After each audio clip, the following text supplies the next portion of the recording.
gone away. The air is much cleaner after it rains.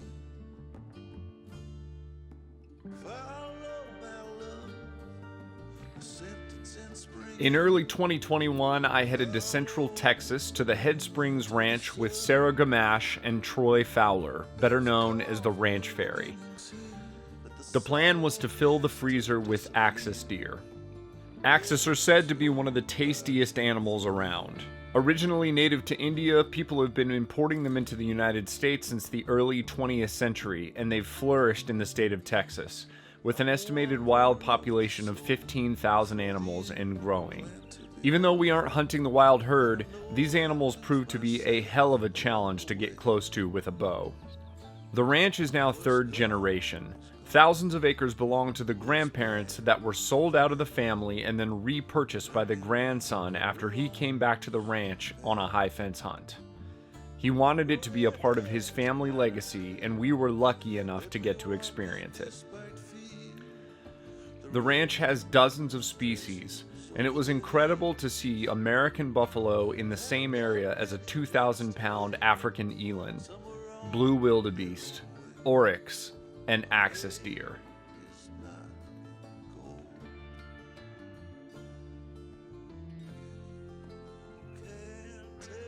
The point of this trip was to get to know Sara and Troy and to practice for hunts where the shot opportunities are not as abundant.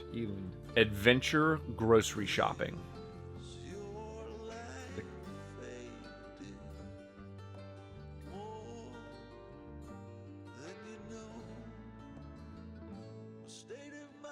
Troy spotted a group of axis laid up on a hillside. We moved to where the wind was perfect and I was able to use some heavy bushes as cover. My boots were squeaking because I'd changed the laces out before the trip. It was loud enough I took my boots off for the final approach. I was able to get close, but I didn't trust my natural eye versus the rangefinder.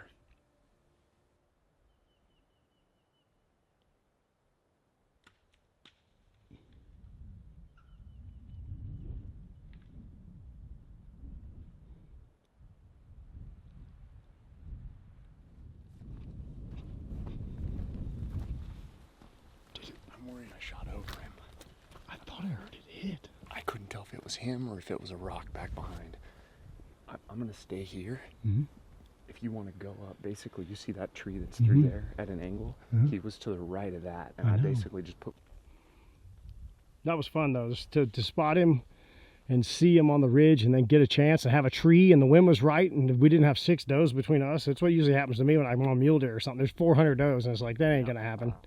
Yeah, no, I mean, that was... I'm obviously a little sick that I didn't do a better job with the ranging, but I couldn't get the rangefinder to click through. Yeah, the trees are always a trouble. Yeah, the right distance there.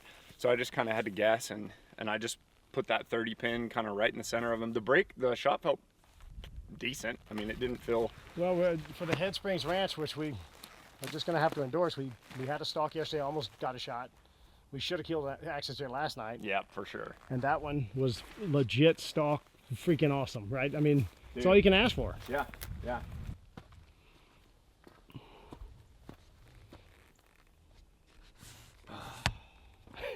Well, you have blood on you. You know what? A 7mm Magnum would have fixed that crap real quick. Well, yeah. That would have been really easy. That's what Nathan's going to say. I think she was under here. Did you range the tree? Did you range I just started ranging things that were over here. Right. So I was either ranging this bush or that tree, which that tree is obviously a lot further back than I thought. Right, that's what I was saying. And you're right. If he's right here, I mean, I was freaking 20 yards. Yeah. So I have 4 inches over his back, probably the way I shot. Shit. That's a big target too. Shut up, Troy. Yeah, I know. I'm just here to give you a hassle. Wait a second. You mean a big heavy arrow goes over stuff? It's impossible to shoot over stuff. Under is always what everybody says. That was going to be so good. The first guy out here to spot and stalk something. Nobody's ever done it. 20 freaking yards, and I thought it was further. Man, this is that is legit. That was a chance right there. Yeah, that was super fun. Let's go do it again. Yeah, let's go find another one. Right now. The last stalk we made was the night before we were leaving. We found a group of does with a single buck, and we closed in. 250 out. Probably 250, 200, so we're going in to go stalking.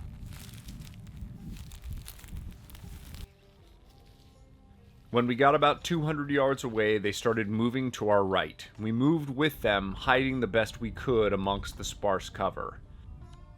There's big, like, roll low. Am I gonna get false stickers and thorns and shit? I don't know.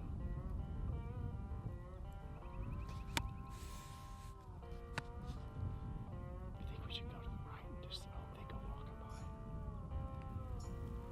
Okay. As we closed to 100 yards, the deer turned around and headed back the way they came. The sun was going down, so we moved a little quicker.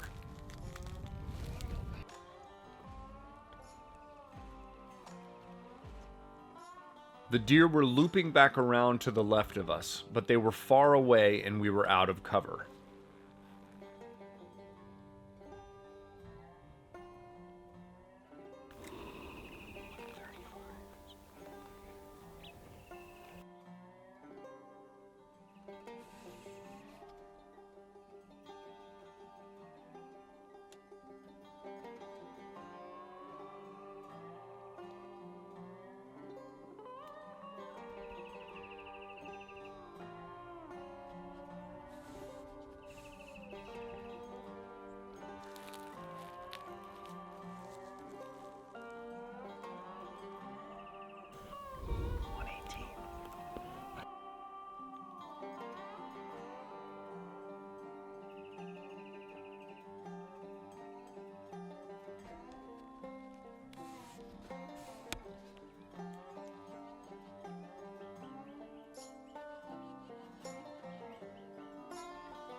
How far?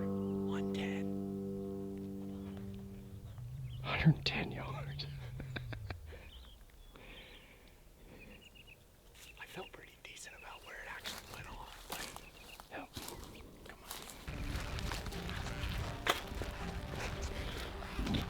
You gotta be good. 600 grain arrow. They go that far? Go that far. You see it? No, you. The arrow? No. And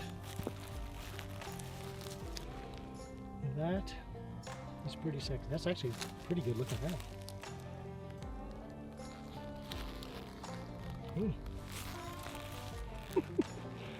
I guess you shouldn't shoot at stuff if you don't expect to hit it. I mean, I expected to hit it. I just, when he ran off, the way he He ran. didn't look hurt at all. No. And I was like, he's fine. He ain't fine. No, he's not fine. He could be right This there. is solid. Yeah, that's a solid arrow. And I didn't hear anything hard. There was no sound. I didn't hear anything. I just heard it hit the. I just heard it kind of land. And, well, look at that. That's a total fail. The tip is bent over. Troy, the stuff you tell people, it's bullshit.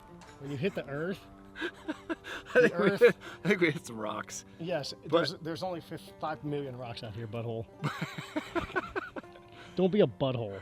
But, That's pretty solid. dude, 110. That's a little long, and maybe this gets cut out of the video. And maybe we don't have a video. And you can talk about your wah wah wah. Holy shit, man. I'm gonna tracking. I am so excited right now. I know that we haven't found him yet, but like, I just want to let y'all know that when Brandon picked the arrow up, he started shaking. just like the rest of you Well, idiots would do. I assumed that this was going to be completely clean. Yeah. But he did run hard. He ran hard, He just ran over and stopped, and then he stopped and he looked. and he walked off. The guide could see blood on the deer as they moved off. For sure, broadheads do. I just didn't hear anything. No, you're fine. I walked back to the spot I shot from as we waited for the tracking dogs.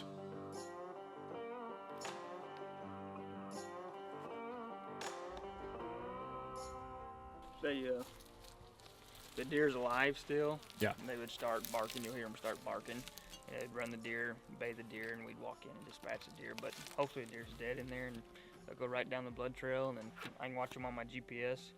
As soon as they stop, this GPS start beeping at me. And How close do they get when they're going in for, like, when they're going in proximity to the deer? If it's alive, how close do they if get? he's alive, I mean, they'll be, you know, if they were to bay a deer up, I mean, they would be right there, and one would be in his face, and they usually just kind of spin okay. and keep them occupied. Okay, all right, So got it. they work together as a team to keep them surrounded. The dogs tracked the blood into the night. The deer stayed with his group for hundreds and hundreds of yards, refusing to bed down. Eventually the dogs caught up with him, and we were able to put him down. They are every bit as tough as their distant whitetail cousins. Incredible animals that are a stunning trophy and the best wild game meat I have ever eaten.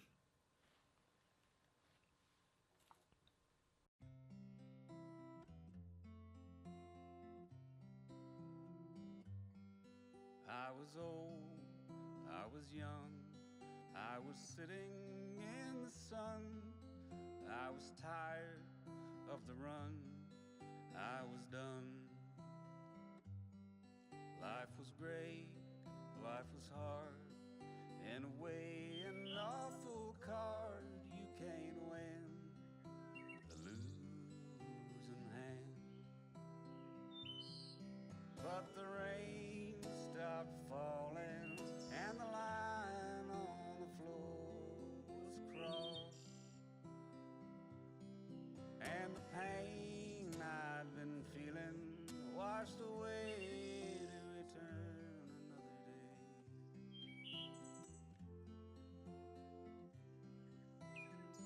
This last part is longer than I'd normally leave it, I was bold, but I want to do more than just remember. did my soul I want to see it again. pieces contradicting. I'm still in awe of the different creatures we got to encounter in the few days we were at the ranch. As it is, I'm thankful for the time I got to spend with Sara and Troy. None of us knew each other before the hunt. Sara posted an invite to everyone on her social media accounts, and I simply accepted that invitation. I reached out to Troy, and he did the same, simply accepted the invitation. I'm glad to have been able to make mistakes on this trip and to learn from them, to bring those experiences forward into the wild. I'm thankful to share this access with my wife, Jocelyn, and no one else. It's too damn good.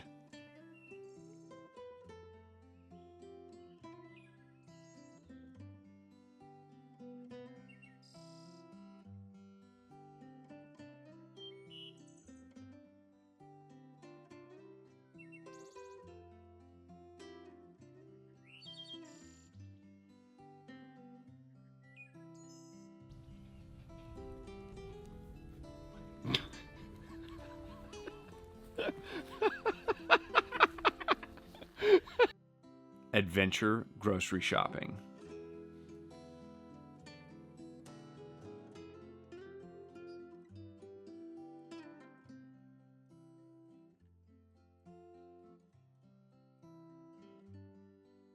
how are you?